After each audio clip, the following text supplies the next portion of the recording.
وسلم صلاۃ و سلام علیک یا رسول اللہ صلی اللہ تعالی علیہ وسلم۔ آپ جانتے ہیں حضرت عثمان غنی کا تیسرے نمبر ہے۔ کون سا نمبر ہے؟ تیسرا نمبر ہے۔ آپ تیسرے امیر المومنین ہیں، اور جو مقام حضرت عثمان غنی کو ملا وہ مقام کیا ہے کہ حضرت آدم علیہ السلام سے لے کر ہمارے حضور تک کسی بھی نبی کی دو بیٹی کا نکاح کسی ایک شخص کے حق میں کبھی نہیں ہوا۔ سمجھ میں کہ نہیں؟ حضرت آدم یعنی جب سے دنیا بنی ہے اور ہمارے نبی کے زمانے تک کوئی ایسا آدمی نہیں ہے جو ایک آدمی کے حق میں، ایک آدمی کے نکاح میں نبی کی دو بیٹی کا نکاح ہوا ہو۔ یہ رتبہ اگر کسی کو ملا ہے تو صرف حضرت عثمان غنی ذو النورین کو ملا ہے۔ نبی کی دو شہزادی، نبی کے گھرانے کا دو نور، حضرت ام کلثوم، حضرت رقیہ رضی اللہ تعالی عنہ، یہ ہمارے سرکار کی شہزادیاں، جو دونوں شہزادی کا نکاح حضرت عثمان ذو النورین سے ہوا۔ ذو النورین کیا مطلب؟ ذو النورین کا مطلب ہوتا ہے دو نور والے، دو نور والے۔ اعلیٰ حضرت کہتے ہیں تیری نسل پاک میں ہے بچہ بچہ نور کا، تو ہے عین نور تیرا سب گھرانہ نور کا۔ حضرت ام کلثوم ہے ایک نور، حضرت رقیہ ہے دوسرے نور، اس لیے حضرت عثمان غنی کو ذو النورین کہا جاتا ہے، یعنی دو نور والے۔ ایسا مقام کسی دوسرے صحابہ کو بھی نہیں ملا ہے۔ آج اگر کوئی ڈی ایم کے یہاں اپنا رشتہ کر لے تو بہت فخر کرتے ہیں، یار میری بیٹی کی شادی ڈی ایم کی، فخر ہوتا ہے کہ نہیں ہوتا ہے؟ اور اگر کوئی سی ایم کا کر لے تو کہتے ہیں یار میری بیٹی کا رشتہ تو سی ایم کے یہاں ہوا ہے۔ مگر آپ غور کیجئے، حضرت عثمان غنی کا مقام دیکھیے کہ رسول اعظم کی دو شہزادی کا نکاح حضرت عثمان غنی کر رہے ہیں۔ میرے نبی فرماتے عثمان غنی تم کو غم زدہ ہونے کی ضرورت نہیں ہے، اگر میری بے شمار بیٹیاں ہوتی ایک ایک کر کے اگر ختم ہو جاتی تو ایک ایک کر کے میں تمہارے نکاح میں دیتے رہتا۔ سبحان اللہ۔ یہ اعجاز تو صرف عثمان غنی کو ملا ہے، یہ مقام صرف حضرت عثمان غنی کو ملا ہے، یہ رتبہ صرف حضرت عثمان غنی کو ملا ہے۔ اب آپ کو میں بتاتا چلوں کون عثمان غنی؟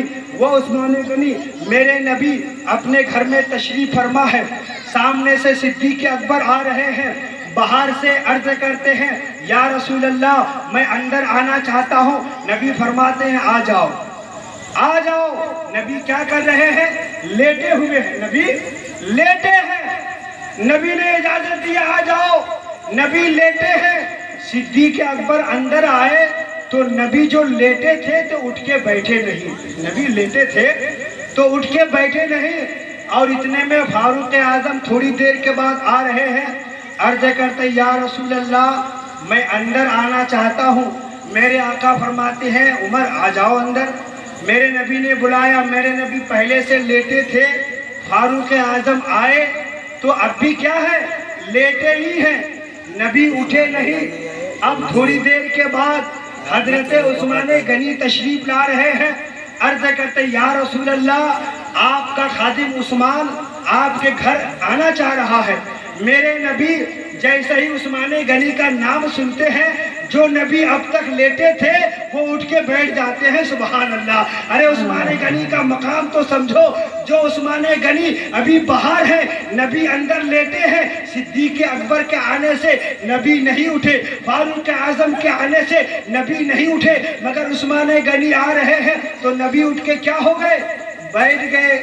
ام المومنین حضرت عائشہ صدیقہ وہاں پہ موجود تھی، عرض کرتی ہے یا رسول اللہ کیا مطلب ہے، کیا ماجرا ہے؟ میرے بابا آئے آپ نہیں اٹھے، حضرت فاروق اعظم آئے آپ نہیں اٹھے، مگر جب عثمان غنی آ رہے ہیں تو آپ اٹھ گئے۔ میرے نبی مسکرا کر فرماتے ہیں اے عائشہ تجھے پتا نہیں ہے، ارے میرا عثمان تو وہ عثمان ہے جن کو دیکھ کر فرشتے بھی حیا کرتے ہیں، مجھے بھی عثمان سے حیا آتی ہے۔ سبحان اللہ، مجھے بھی عثمان سے حیا آتی ہے۔ قربان جاؤ، وہ حضرت عثمان غنی رضی اللہ تعالیٰ عنہ کا مقام ہے۔ غور کیجئے کون عثمان غنی؟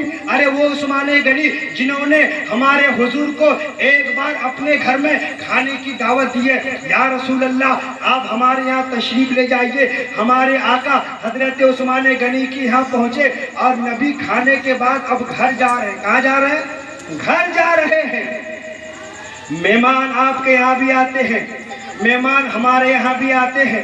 مہمان جب کھا پی لیتے ہیں تو تھوڑی دیر آگے کر کے ان کو بدائی کر دیتے ہیں، رخصت کر دیتے ہیں، ان کے پیچھے پیچھے ان کے گھر تک جاتے نہیں ہیں۔ مگر میرے حضور جب عثمان غنی کے یہاں مہمان بن کر کے آئے، حضرت عثمان غنی میزبانی کرتے ہیں اور ہمارے حضور کے پیچھے پیچھے ہو لیتے ہیں۔ اللہ اکبر، معراج کے دولہا آگے آگے جا رہے ہیں، عثمان غنی نبی کے قدموں کو پیچھے پیچھے گنتی چلے جا رہے ہیں، اور بھی دیگر صحابہ کرام سے کہتے ہیں اے عثمان یہ کیا کر رہے ہیں؟ اللہ اکبر، حضرت عثمان غنی کہتے ہیں ارے اللہ نے مجھے دولت دیا ہے تو میں ان دولت کو اللہ کی راہ پہ خرچ کرنا چاہتا ہوں۔ نبیوں کے قدموں کو حضرت عثمان غنی نے گننا شروع کر دیا۔ قسم خدا کی، حضرت عثمان غنی نے کہا میرے گھر سے نبی کے گھر تک نبی کے جتنے قدم ہوں گے، ارے نبی کے ہر قدم کے بدلے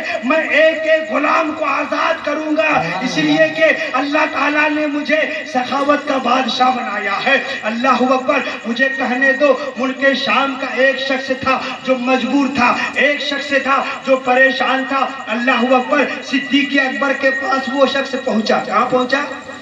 صدیق اکبر کے پاس۔ اے امیر المومنین، آپ مجھے کچھ دیجئے نا، میں قرض دار ہو چکا ہوں، میں پریشان ہوں۔ اور اتفاق سے صدیق اکبر اپنے گھر کے اندر لے کے گئے اور کہتے ہیں یہ دیکھیے ہمارے گھر میں کئی دن ہو گئے، پھاکا پہ پھاکا ہے، کچھ نہیں ہے، مگر میں ایک تجھے پتہ دے رہا ہوں، اگر آپ وہاں چلے جائیں گے تو انشاءاللہ تعالی اللہ آپ کی حاجت کو پوری فرمائے گا۔ کہو سبحان اللہ۔ ارے عثمان وہ عثمان ہے جن کا پتہ صدیق اکبر دے رہے ہیں۔ سبحان اللہ۔ صدیق اکبر کو بھی فخر ہے کہ میں جن کا نام بتانے جا رہا ہوں، اگر کوئی اپنے دور کا سائل وہاں پہنچ جائے تو اللہ کے کرم سے وہ بے حساب دینے والے ہیں۔ ملک شام کا وہ پریشان آدمی حضرت ابوبکر صدیق کے پاس پہنچے، آپ نے فرمایا چلے جاؤ۔ تو وہ شخص کہتے ہیں اچھا میں جاؤں گا، تو وہاں جانے کے بعد میں آپ کا تعارف کراؤں گا کہ نہیں کہ مجھ کو صدیق اکبر نے بھیجا ہے، میں صدیق اکبر کے یہاں سے آیا ہوں۔ تو صدیق اکبر کہتے نہیں، میرے دوست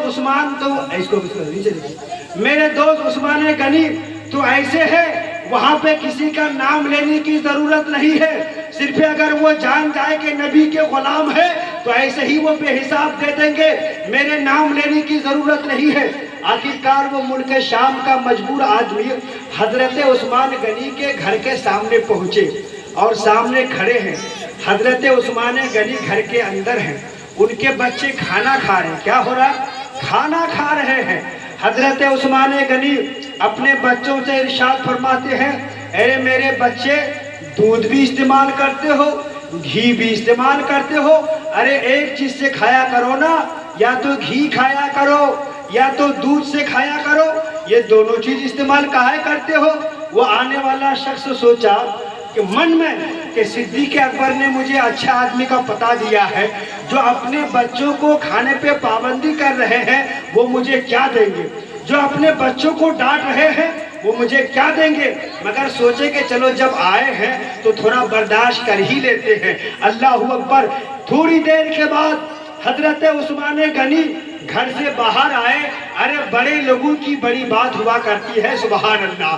حضرت عثمان غنی آتے ہیں تو آپ سلام کے جواب دے کر ارشاد فرماتے ہیں میں اپنے بچوں میں بات چیت کرنے میں مشغول تھا، دیر ہو گئی، آپ مجھے معاف کر دیں۔ سبحان اللہ۔ ارے یہ آنے والا تو مجبور ہے، اگر عثمان غنی نہ بھی کچھ کہتے تو یہ کیا کہتا، مگر عثمان غنی نے یہ کہہ کر دنیا والوں کو دکھا دیا جو بڑے ہوتے ہیں ان کی بات بھی بڑی بہت ہوتی ہے، ان کی شان بھی نرالی ہوتی ہے۔ باہر آ کے کہتے ہیں میں اپنے بچوں سے کچھ باتیں کر رہا تھا، اس لیے دیر ہو گئی ہے، آپ مجھے معاف کر دیں۔ انہوں نے کہا اللہ اکبر، یہ کیسا دیالو آدمی۔ دسترخوان لگاتے ہیں، کہو سبحان اللہ۔ دسترخوان لگائے خادموں سے حکم دیتے ہیں دسترخوان پہ کھانا لگاؤ، آنے والے مہمان کے لیے، آنے والا مجبور کے لیے عثمان غنی کھانا لگوا رہے ہیں۔ کیا گھی بھی لگوا رہے ہیں، دودھ بھی لگوا رہے ہیں، روٹی بھی لگوا رہے ہیں، تمام کھانا وہاں لگوا رہے ہیں۔ اب وہ سوچنے لگے یہ کیسا آدمی ہے، اپنے بچے کو کہہ رہے تھے یا تو گھی کھاؤ یا دہی کھاؤ، اور میں مجبور آدمی ہوں، میرے لیے گھی کا بھی انتظام ہے، میرے لیے دودھ کا بھی انتظام ہے، میرے لیے کھجور کا بھی انتظام ہے، میرے لیے چھہارے کا انتظام ہے۔ یہ من میں سوچ رہے تھے یہ کیسا شخص ہے، حالانکہ ان کو تو اپنے گھر والوں کو زیادہ کھلانا چاہیے، مگر گھر والے کو یہ کم کھلا رہے ہیں اور آنے والے مہمان کے لیے زیادہ انتظام کر رہے ہیں۔ بارکیف من میں سوچ رہے تھے، کھا لیے۔ عثمان غنی سے بعد میں پوچھتے ہیں امیر المومنین یہ کیا بات ہے، آپ اپنے بچوں سے کہہ رہے تھے گھی کھاؤ یا شہد کھاؤ یا دودھ کھاؤ، ان میں سے ایک ہی چیز کھاؤ، میرے لیے آپ سب لاتے ہیں۔ عثمان غنی کا پیارا جملہ سنیں۔ عثمان غنی کہتے ہیں اللہ تعالیٰ نے مجھے دولت اس لیے نہیں دیا ہے کہ وہ دولت میں صرف اپنے بال بچوں میں خرچ کروں، بلکہ میرا رب نے مجھے اس لیے دیا ہے کہ میں غریب لوگوں کی بھلا کرتے ہوئے نظر آؤں۔ ارے اس لیے تو عثمان غنی کو سخاوت کا بادشاہ کہا جاتا ہے۔ اللہ اکبر۔ عثمان غنی کہتے ہیں اپنے خادم سے لیا، ایک اونٹ لیا، آنے والا شخص کے لیے اس میں کپڑے رکھ دے، اس میں کپڑے رکھ دے۔ انہوں نے کہا میں تو آیا تھا پیسے کے لیے، عثمان غنی کپڑے دے رہے ہیں۔ آپ ارشاد فرماتے ہیں یہ اونٹ میں آپ کے لیے کپڑے ہیں، آپ کے گھر والوں کے لیے ہے۔ وہ سوچ رہے تھے کہ اگر کپڑا نہیں بھی ملتا کام ہو جاتا، مجھے پیسے کی ضرورت تھی۔ انہوں نے کہا سرکار میں 3000 دینار کا مقروض ہو چکا ہوں۔ عثمان غنی نے کہا لے یہ 3000 درہم جو آپ مقروض ہیں اسے آپ لے لیں، اور پھر 3000 درہم اور آپ عطا کرتے ہیں، یہ سوچ کر کے کہ میرا پتہ آپ کو صدیق اکبر نے بتایا ہے، اس کے بدلے میں 3000 دینار میں آپ کو اور دے رہا ہوں۔ اللہ اکبر۔ آنے والے کو 3000 کی ضرورت تھی، مگر نبی کا غلام 6000 دینار بھی دے رہے ہیں، اونٹنی بھی دے رہے ہیں، کپڑے بھی دے رہے ہیں۔ مجبور شخص نے کہا اے امیر المومنین کپڑا مجھے تھیلا میں دے دیجئے، جھولا میں دے دیجئے، میں ایسے لے کے چلا جاؤں گا، پھر دوبارہ آپ کو اونٹ دینے کے لیے کون آئے گا؟ عثمان غنی کا جملہ سنو۔ میرے آقا عثمان غنی کہتے ہیں ارے عثمان جو دیتے ہیں اسے واپس نہیں لیتے ہیں، آپ کپڑا بھی لے جائیے، اونٹ بھی لے جائیے۔ یہ اونٹ جو میں نے آپ کو دیا ہے لینے کے لیے نہیں، بلکہ آپ پیدل آئے تھے تو آپ کی سواری کا بھی میں نے انتظام کر دیا ہے۔ مجھے کہنے دو، ارے جب ان کے گدا بھر دیتے ہیں شاہانے زمانے کی جھولی، جب ان کے گدا بھر دیتے ہیں شاہانے زمانہ کی جھولی، ارے محتاج کا جب یہ عالم ہے مختار کا عالم۔